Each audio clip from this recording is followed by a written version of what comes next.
کہتے ہیں کہ اے پروردگار، تو جو کھڑے اور بیٹھے اور لیٹے ہر حال میں اللہ کو یاد کرتے اور آسمان اور زمین کی پیدائش میں غور کرتے اور کہتے ہیں کہ اے پروردگار، تو نے اس کائنات کو بے فائدہ نہیں پیدا کیا، تو پاک ہے، تو قیامت کے دن ہمیں دوزخ کے عذاب سے بچائیو۔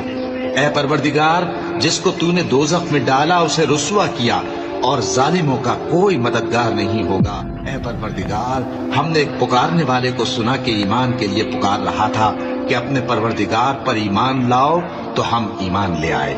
سو اے پروردگار، ہمارے گناہ معاف فرما اور ہماری برائیوں کو ہم سے دور کر دے، اور ہم کو دنیا سے نیک بندوں کے ساتھ اٹھائیو۔ اے پروردگار، تو نے جن جن چیزوں کے ہم سے اپنے پیغمبروں کے واسطے سے وعدے کیے ہیں وہ ہمیں عطا فرما، اور قیامت کے دن ہمیں رسوا نہ کیجیو۔ کچھ شک نہیں کہ تو خلاف وعدہ نہیں کرے گا۔